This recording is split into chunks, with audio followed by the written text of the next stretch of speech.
I'm sitting in this restaurant and waiting for my friends, and I'm waiting, and they're not showing up.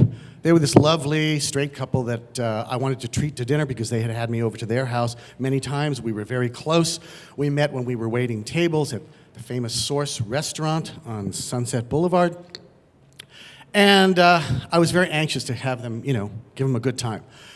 So because I was going to treat them to dinner and whatever else we did that night, I had a big wad of cash in my wallet. Okay, fine. So I'm waiting, they're not showing up. Nobody's calling the restaurant. I'm starting to think that maybe I didn't tell them where we were going to be that night, and they were waiting for me to show up at their house. But I remembered that they were going to pick me up, or they thought they were going to pick me up at their house, or at my house rather. And I knew that I was going to meet them at the restaurant. So somehow it all got messed up and the communication wasn't there. So I'm waiting, and about a half hour into my wait, this woman comes into the restaurant and she's talking about something she just heard on the radio, which was that John Lennon was shot in New York City. So now I'm thinking about John Lennon, one of my idols, and getting really bummed out by this whole night. I met him once with Yoko Ono. He came into another restaurant that I worked at, and it was late in the afternoon. It was very quiet. And I wanted to say something profound to him, of course, but I couldn't think of anything. I walked up to his table, and all I could get out of my mouth was, how would you like your eggs? So it was just, it was not good. But it really hit me hard that he had been shot.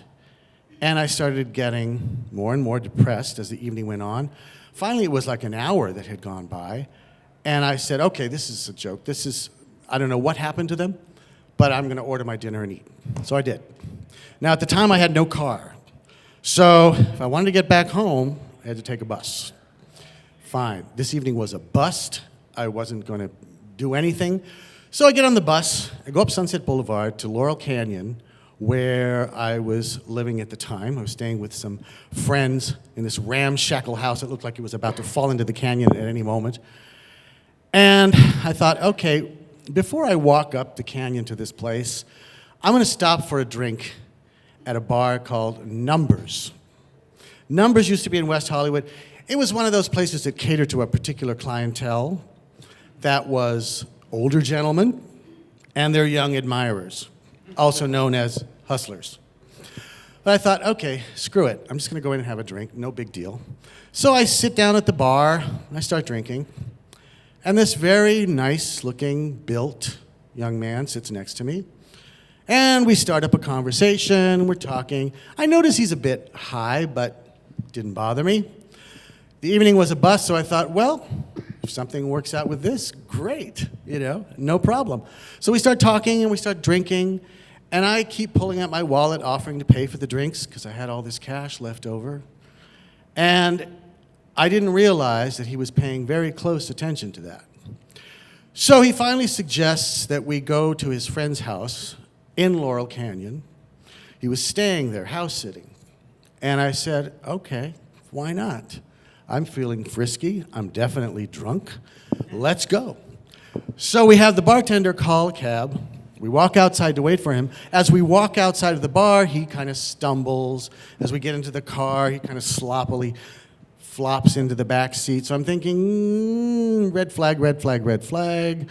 But I think it'll be okay. No big deal. We go up the canyon and up this side street, and he says, my friend's place is just across this vacant lot. All right. How far does it have to go before I'm going, this is not good. So I say, okay, great. So we start walking across the vacant lot. He says, my friend's place is just down this path. Give me your hand. And without thinking, I reached my hand out. He grabbed it, pulled me close to him, and then sucker punched me right in the face. I hit the ground. He's kicking me. I get up. He's punching me. I go down again. I'm on all fours. He's on my back. He's punching my sides. He's punching my face. He's trying to get my wallet. I'm freaking out. I'm trying to buck him off, and finally I do. And we stand up. He takes another swing at me.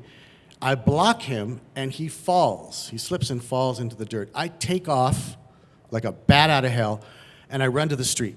And I can hear him trying to get up and chase after me. I run down the street towards Laurel Canyon Boulevard, and I duck into the backyard of this house, so he can't find me. Then I hear his steps going down the street, another slip, another fall, and then he's gone. I was behind this house, shaking, hysterical, trying not to make any noise, because I thought the owner of the house was going to come out, see me standing there, and boom, you're dead. So I wait, and about an hour goes by, and I'm thinking about John Lennon, I'm thinking about me, I'm freaking out, and finally, it was quiet enough, and I was calm enough to walk down the street to Laurel Canyon, and then try to get up to my place as fast as I could. Just as I reach the corner of Laurel Canyon and this side street, my roommates drive by in their car and stop, back up, see me standing there kind of shaking, and then get me into the car. It was, the timing of that, the coincidence of that was amazing. It was almost like the universe said, okay, you see what you did here? You see the lesson you learned, jackass? Don't ever, ever try that again. And thank God I never have. I've never stranded myself like that. No, won't do it. Thank you.